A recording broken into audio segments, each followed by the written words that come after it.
Welcome home, everybody. We are not gathering in our church home as we had hoped today.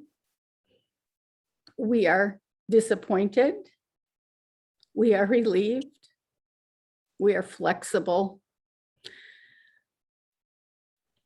We're creative and we stay together as a community. And so welcome to the start of our church year, our welcome home service.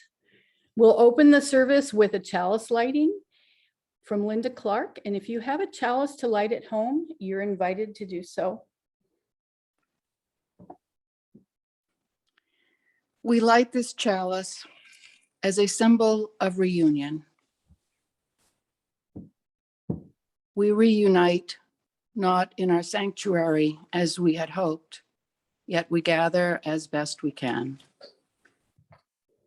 We share the flow of our hearts with one another. We gather together in ritual to celebrate our fountains of joy, to hold each other through storms of grief, to guide one another through rapids of transformation, to rest together in ponds of stillness.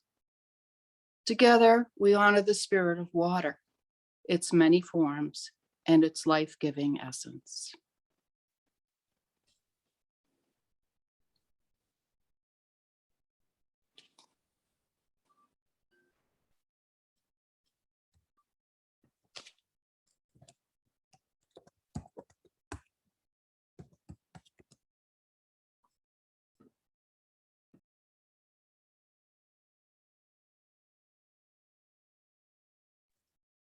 Life, they say, is what happens to us when we're planning something else.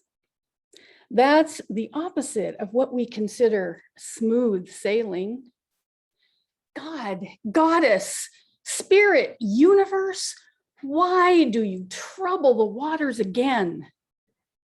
Could it be that we are being called into new ways of living and being?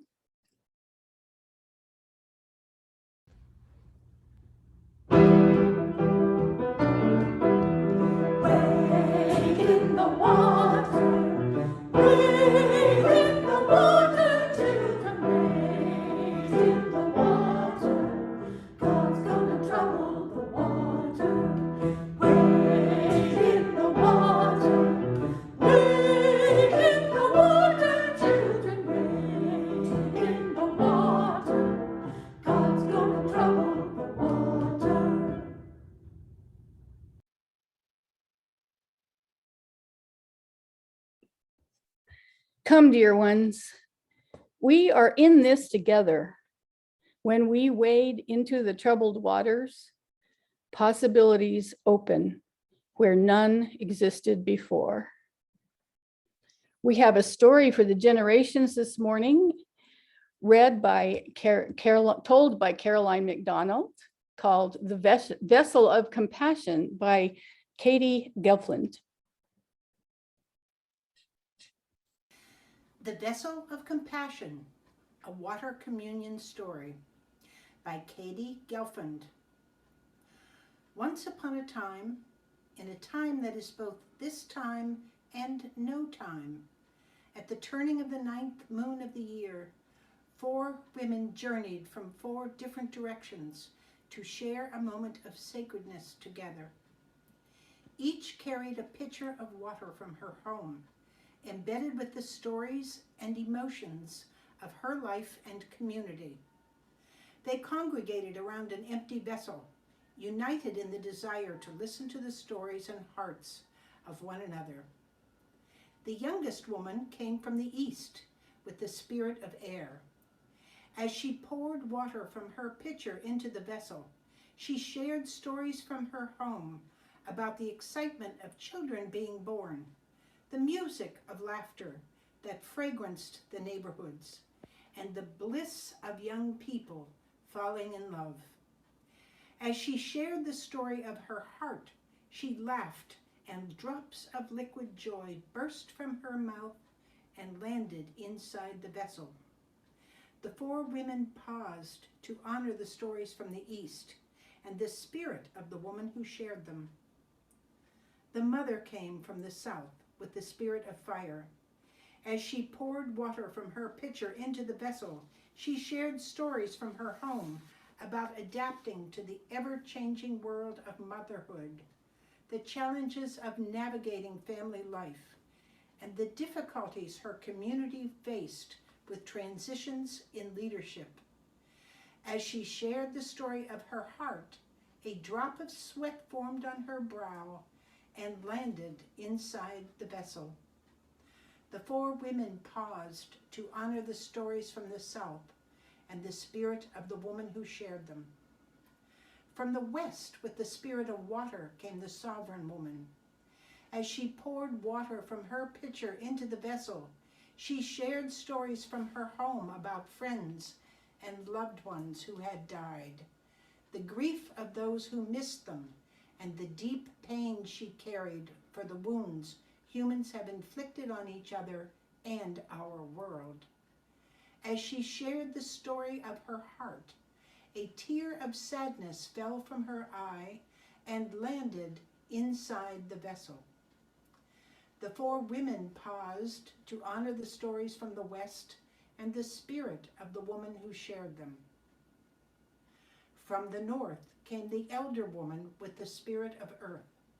As she poured water from her pitcher into the vessel, she shared stories from her home about the peace she found in solitude, the comfort she found in witnessing the changing of the seasons and phases of the moon, and the renewal she felt when sharing her wisdom with those who would listen.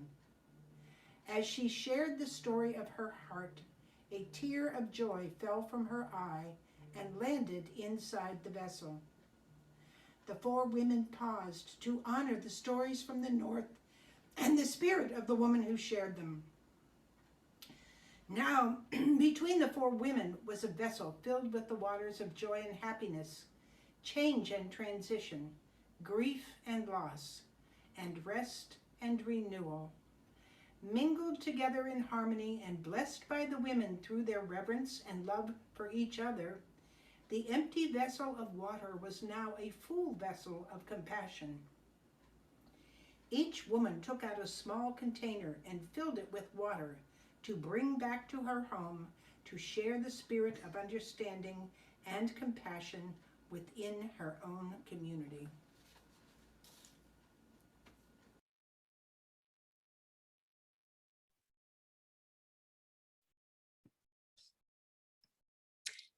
And in that same spirit of compassion and love and beloved community, know that you are welcome here today. We bid you welcome.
The first Universalist water ritual was an important part. The first Unitarian Universalist water ritual was an important part of the feminist movement inside of Unitarian Universalism. And it's closely related to the development of the current Unitarian Universalist Association's principles and purposes. In 1975, Lucille Shuck Longview, a devoted member of the UU parish in Lexington, served as the UU delegate to the United Nations Women's Year Assembly in Mexico City. She returned from that assembly convinced that religion, even her beloved Unitarian Universalism, was a chief culprit in the perpetuation of oppressive sexism. Back in Lexington, she gathered support and authored what became the Women and Religion Resolution, passed in the 1977 General Assembly. That resolution called for an intensive examination of the sexism inherent in religious literature and institutions, beginning with the UUA itself. The path from Longview's 1975 experience with the United Nations to the General Assembly in 1985 was long and difficult. In between those two benchmark dates, there were countless meetings, conversations, and worship services that served as profound spiritual explorations of the sought-after transformations. The first water ritual was part of one such worship service, called Coming Home Like Rivers to the Sea, which was designed for the UU Women and Religion Continental Convocation held in East Lansing, Michigan in 1980. And if Pam will put the slide up, here is the cover of their first program, of the program for this service. It says, Coming Home Like Rivers to the Sea. It's a little hard to read on the screen.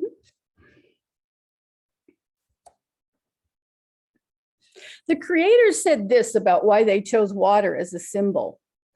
Water is more than simply a metaphor. It is elemental and primary, calling forth feelings of awe and reverence, acknowledging that the ocean is considered by many to be the place from which all life on our planet came. It is the womb of life, and that amniotic waters surround each of us before we are born. We now realize that this worship service was for us a new story of creation. We choose water as our symbol of our empowerment. Originally, this ceremony was deeply tied to feminism and the women's movement. McDade and Longview said in that first water ceremony, making our way like rivers from places distant and near, we come together to give shape to a new spirituality. For there is no theology that calls women to strength rather than to support the strength of others, that calls women to action rather than passivity, that calls women to full expression rather than to meek acceptance. Recognizing that we must question every box, every definition, every assignment from an authority outside our own beings, so that we can create and recreate for ourselves the rituals and symbols that give meaning to us. So we come together to question, to hear, to share, to speak, to inspire, and to celebrate through new rituals, knowing that our energy and our love are transforming. Celebrating now our connectedness, we choose water as the symbol of our empowerment. We come to create and celebrate and to live by the only spirituality worthy of our devotion, a spirituality that uplifts, empowers, and connects. In former iterations of water communion, we have brought water from our homes or from wherever we may have traveled over the summer, if we remembered. I'm always forgetting. And pour it together into a common bowl. symbolizing how all the waters of the world are one living water together. So today, we're going to return to water as an element in this deep story of connection and empowerment. Water as something that flows in all of us and connects us to the sacred Mother Earth. Instead of bringing water from around the world, we're using water from right here because this water is all water, and all water is connected. And now at this time, if you have not got a small glass of water and some kind of a bowl to pour it into, and you would like one, you're invited to go and grab one.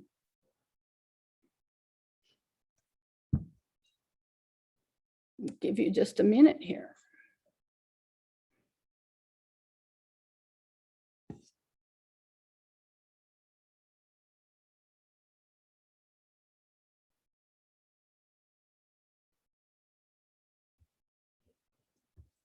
I hope most people are back. Dennis, does it look like most folks are back?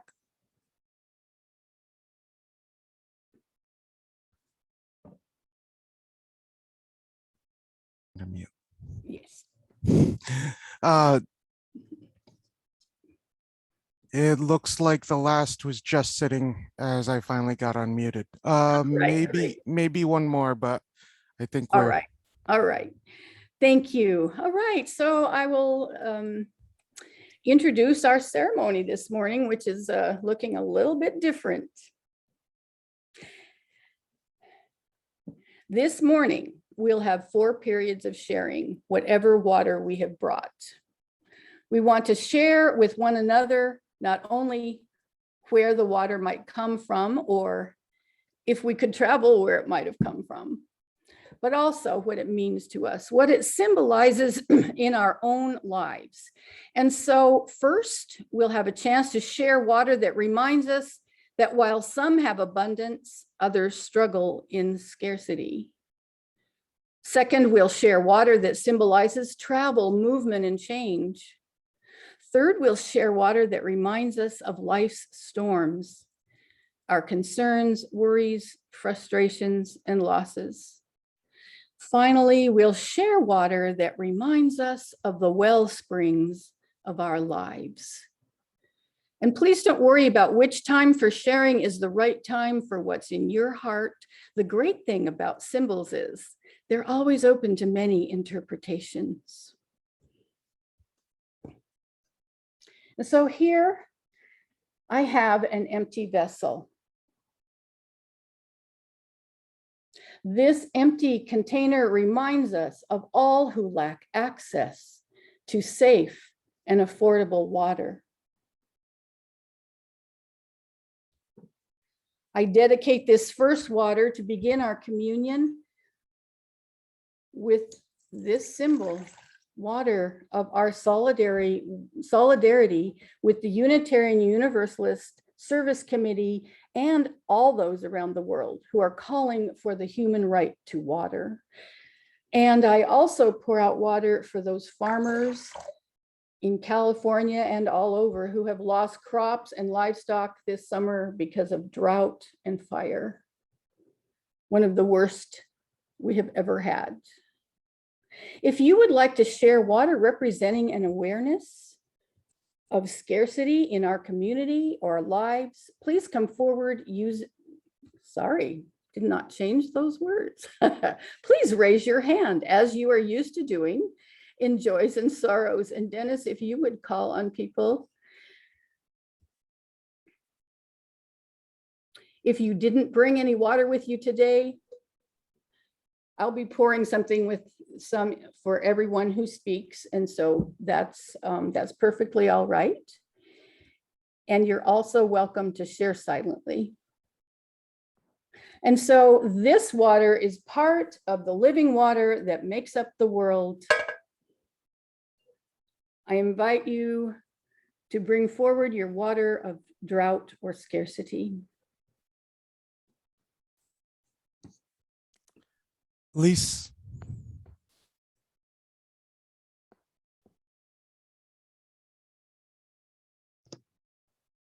Hi. So I'll start with my glass. I got it at Cape Cod, in Cape Cod.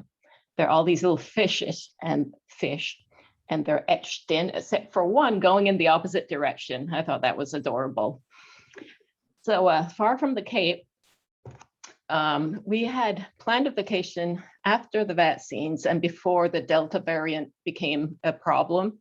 It was a trip to Iceland, and we didn't know whether we should go. The people who were coming with us all canceled, but we decided to go.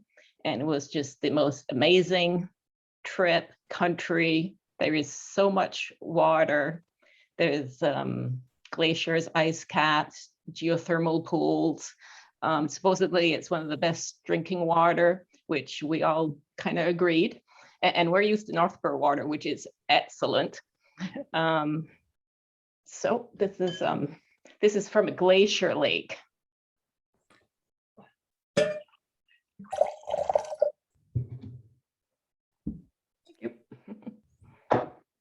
thank you, Lise. When I was often also in my own direction in my school. I'm not seeing any hands. Oh, Rick.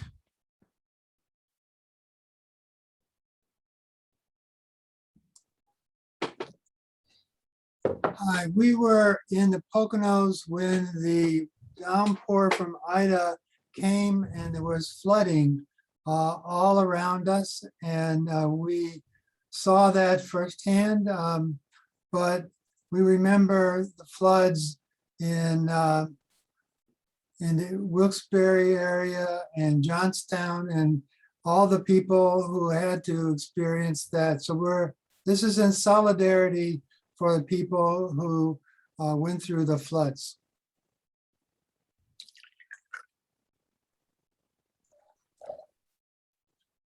Thank you, Rick. Next, Lou. Yeah, let me figure out how to Turn your camera back. You're unmuted. Your camera is not on. There we go. Hi. Yeah, so we had my virtual water, which I will allow Lynda to pour for me, was as many of you know, that we really struggled a lot financially this year. Dennis was unemployed for most of the year, and the summer was definitely on a shoestring. And as a lot of families, I think, felt the effects of the pandemic and the economy and all of that. But we were able to get to Cape Cod so Cedar and Leo and I went to P-Town, and we had a shoestring vacation where we camped and cooked, and were able to participate in family week activities and everything. So even though times have been really tough and resources have been scarce, we've been able to make the best of it and have a little bit of a bright lining to the summer, even though things have been really difficult. So my water is from Provincetown, Massachusetts.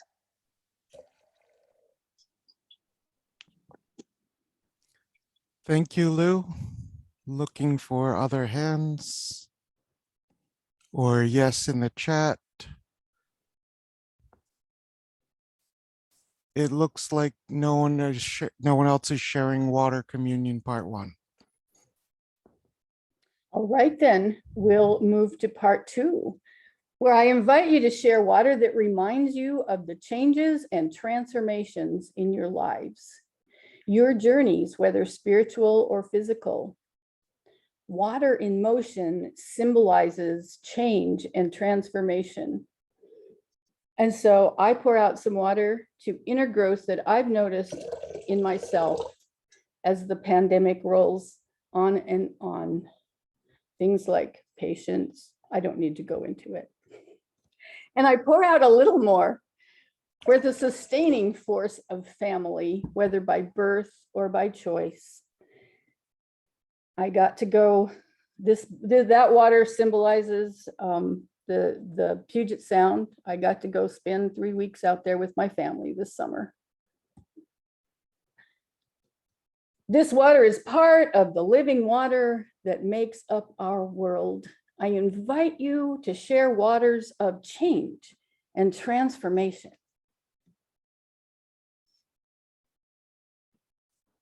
I'm going to call on Cindy, followed by Renee.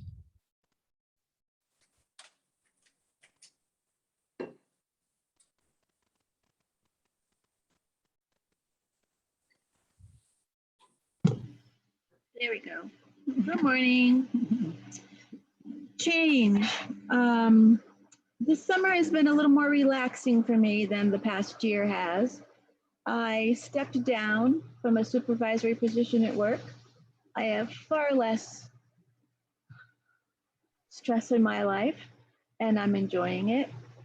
And also, our pups have had a change this summer. All of a sudden, Quinn is deaf as a doornail. And Maggie's blindness has affected her a lot. And she's in my lap right now, snuggling. She's just failing fast. And I don't want to have that conversation with Anne. So I got to get her to see my mom before we do anything. But she's my very first dog. And she's 13. So she's my love. The changes are in the air for us as a family. Oh, it's okay. It's okay. Hi, Maggie. Maggie. Thank you, Cindy. Renee?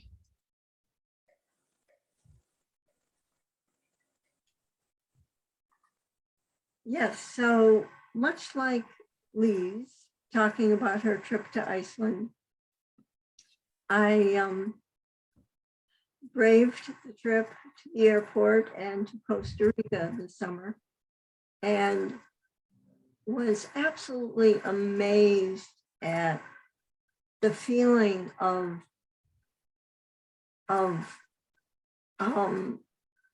immense biodiversity in Costa Rica.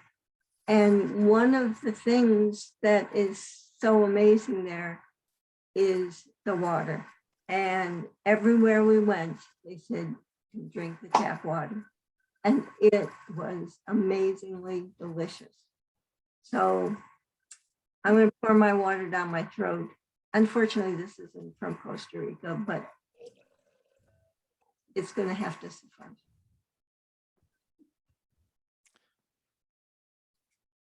Thank you, Renee. Caroline, followed by Susan. This water comes from my well, which keeps me ever mindful of how important it is to pay attention to our water supply. And this bowl that I'm pouring it into comes from a Women's Week I spent with Jane Perkins about 25 years ago at Ferry Beach, filled with women's ritual. And I'm pouring this water today in celebration of all of the things that I love and the hope that I'll be able to hold on to the things that I love. Thank you, Caroline. Next is Susan.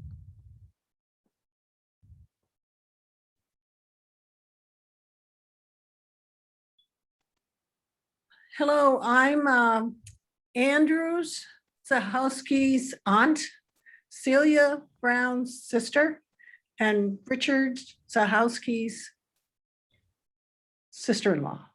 And I was up in Maine in Acadia and was in Echo Lake, which is the only freshwater swimming area up there. And Andrew and I particularly share the love of swimming. and fresh water. And I thought of them while I was there with friends swimming very near a loon's nest. So Andrew, you were on my mind when I was in Maine. Thank you. Thank you, Susan. I'm going to share the big change this summer Lou alluded to.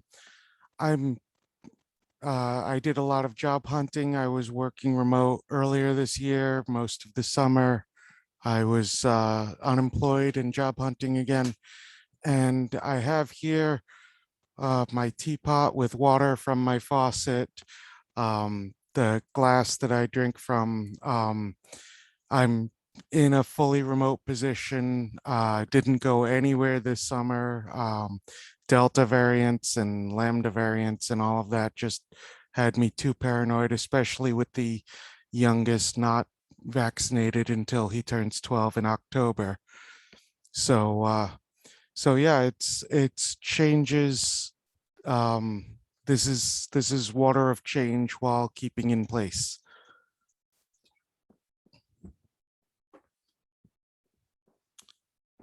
Thank you. Anyone else sharing water in part 2, the waters that carry us? I think we're done with part 2.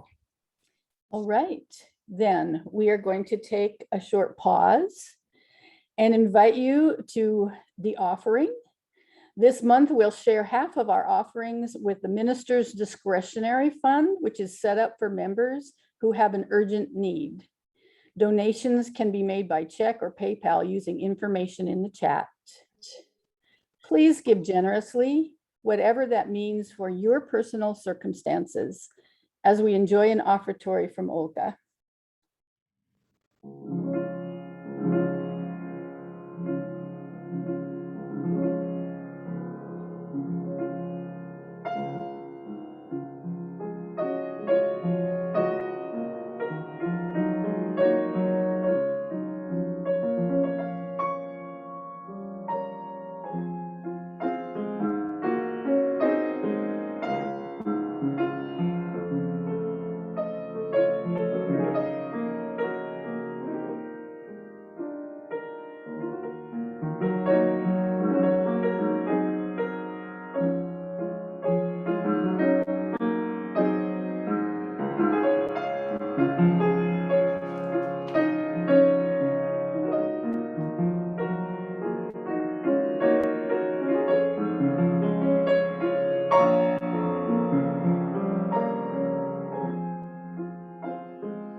Thank you, Olga. And now for part 3 of the water communion, the water of storms. It's time to share water symbolizing storms in our lives, the concerns and sorrows, the confusions and frustrations. Allow this vessel to be one of receiving and healing as it absorbs your storm. Again, you're welcome to say a word or two about the significance of this water, or pour in your water without saying anything at all. This water is part of the living water that makes up our world. You're invited to bring forward water of storm and sorrow.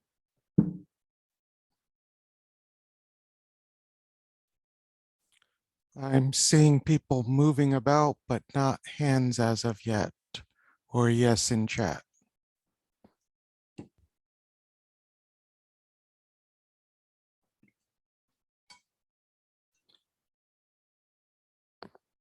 Oh, Reverend Lynda, yourself. I'll begin. I'm going to pour out some water for the people of Afghanistan, especially women, and all of the places where people are at war and there's killing and destruction and oppression. And I'm going to pour a little more for this literal storms that climate change is bringing upon us. May we learn to weather them.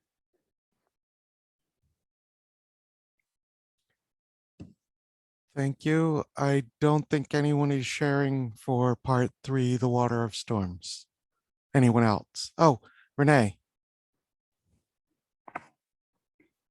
Let me just add to what Reverend Lynda said and add the country of Haiti, which has had tremendous problems with earthquake, hurricanes. I have a friend whose family is in Haiti, and she related that out of the blue, one of her friends was just shot on the street. So there was a lot of violence there. And my heart goes out to her. Thank you, Renee.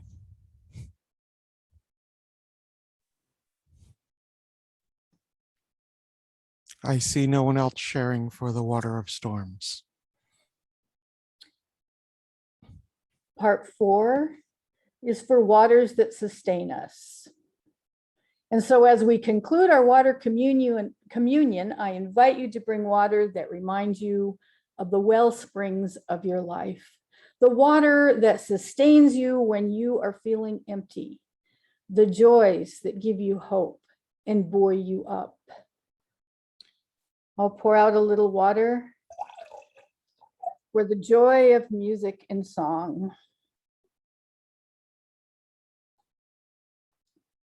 And I will pour a little more for all of you. You truly sustain me. And first, I'm going to call on Dot.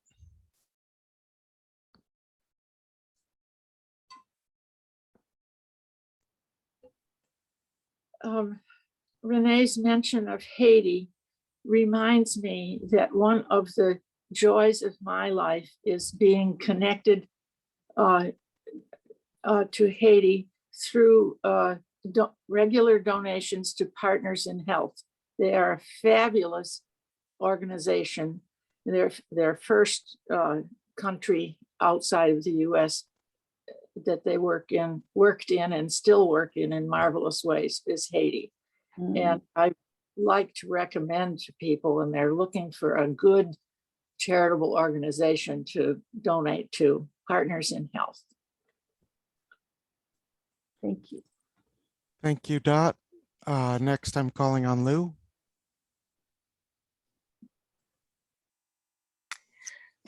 So some water from Greenfield, New Hampshire, for the various friends and communities that have helped support me through probably one of the most difficult times in my life. I've was able to camp with a group of trans men and have some male bonding time over in August, and it was incredibly healing. And it's friends and communities like this church community and my neighborhood and my trans community that have really helped me to stay afloat in difficult times. Thank you, Lou. Cindy, that wasn't a hand. Okay. I'm looking for hands or yes in the chat. 2 screens. Patrice.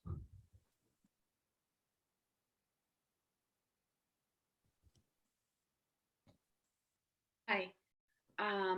I might be in the wrong category, but I'm pouring some virtual water into this virtual container that represents 2 things. First, my well, which is a new well as of 5 years ago.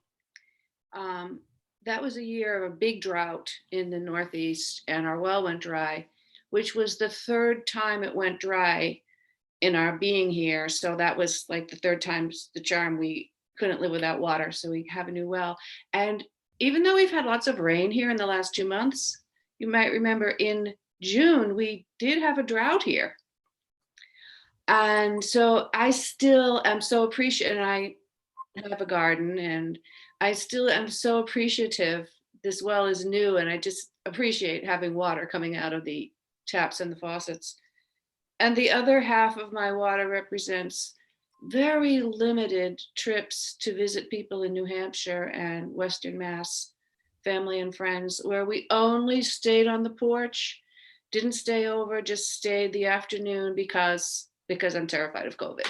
And because there's been breakthrough cases in my family of people who were vaccinated twice and wore a mask all the time and still got COVID. So, our feelings of in June and early July of feeling like, oh, we can sort of go back to normal now, we're safe.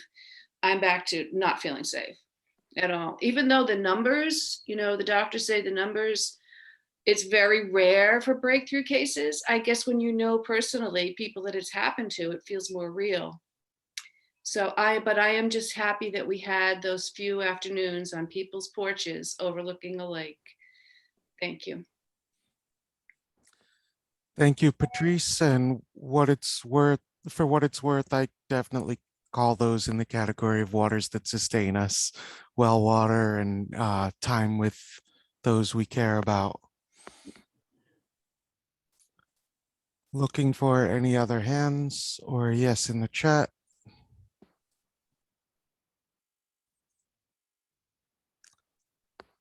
Lindy.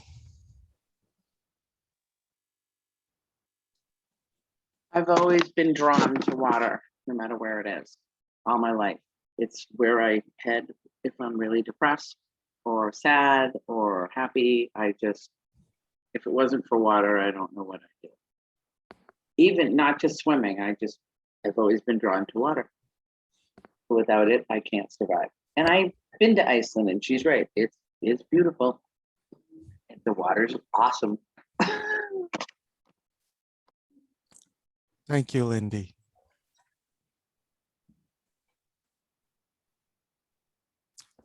Rita.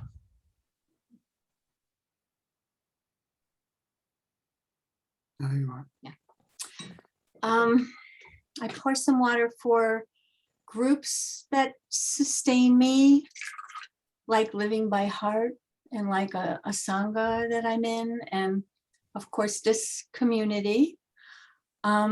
For my photography, which gives me a lot of joy. And I have a very strong connection to water, and swimming is one of my favorite things in the world to do, and real swimming, open water swimming. And I got a chance to do that maybe 10 or 12 times this summer in wonderful lakes and parts of the ocean that were very swimmable. And I'm really grateful for that.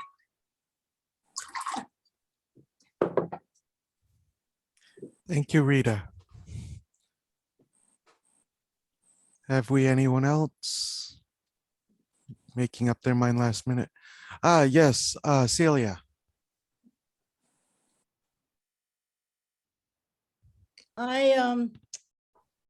Wonderful to hear and see so many of you. I grew up in on the shores of Lake Ontario in upstate New York.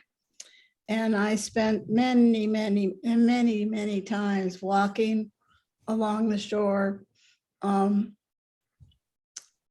Lots of stories, but it just, I agree with Lindy and others. Water to me is the rhythm of the waves and the expanse of the sky when you're near water. Thank you, Celia.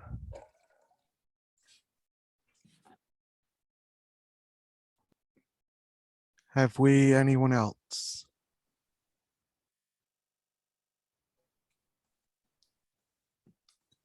It looks like no one else is sharing waters that sustain us. All right. I will pour a little bit of water that's left in gratitude for being here together and being able to share.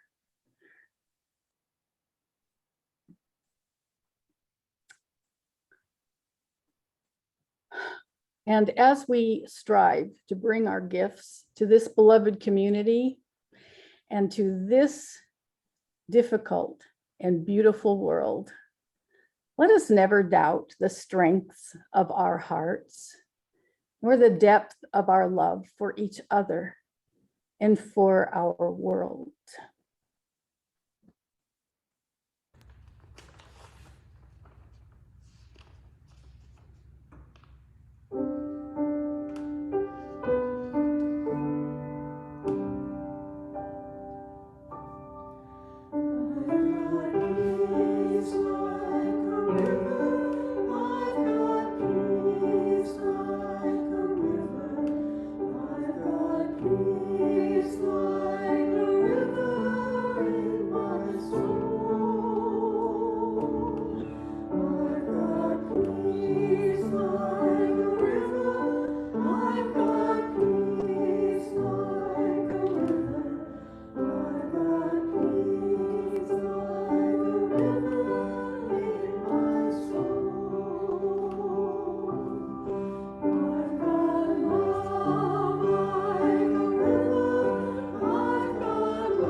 Beloveds, this year, we didn't gather our waters together in person, but our symbols can live in virtual space and in our hearts and minds, even when sometimes we can't touch them. Just like the four women in our story, we have here between us a vessel filled with waters of joy and happiness, change and transition, grief and loss, and rest and renewal, mingled together in harmony and blessed through our reverence and love for each other. Our empty vessel of water is now a full vessel of compassion. We're gathered together in the circle of community, the water representing the common water from which all life on earth sprang and to which we are always connected. And so as we begin our new church year, facing new challenges and struggles, new unknowns, and facing many of the same struggles of loss and the cry for justice and sorrow and pain, we turn once again to the faces of one another, to the sources of strength which hold and carry us all. May we be blessed by the living waters, held in the arms of the cosmos, cradled in community. As unsure as we are of the future, may we be sure of the focus of love and our commitment to one another. And I leave you with the words of Starhawk. We are all longing to go home to some place we have never been, a place half remembered and half envisioned. We can only catch glimpses of from time to time. Community. Somewhere there are people to whom we can speak with passion without having the words catch in our throats. Somewhere a circle of hands will open to receive us. Eyes will light up as we enter. Voices will celebrate with us whenever we come into our own power. Community means strength that joins our strengths to do the work that needs to be done. Arms to hold us when we falter, a circle of healing, a circle of friends, someplace where we can be free. A new year.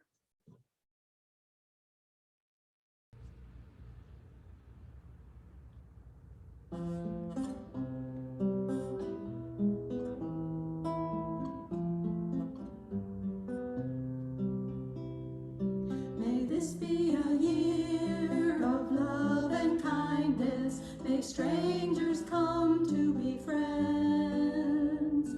May truth and compassion always guide us. Amen. May this be a year of hope and healing for all of those in need. May all of our deeds be a blessing. Amen. A new year, a good year, a chance to start all over. A new year, a sweet year, a chance to bring us closer. May this be a year of selfless giving. May this be a year of peace. And may we forgive and be forgiven. Amen. A new year, a good year, a chance to start all over. A new year, a sweet year, a chance to bring us closer, closer to the ones we love, a world that we can be proud of, long as there are stars above.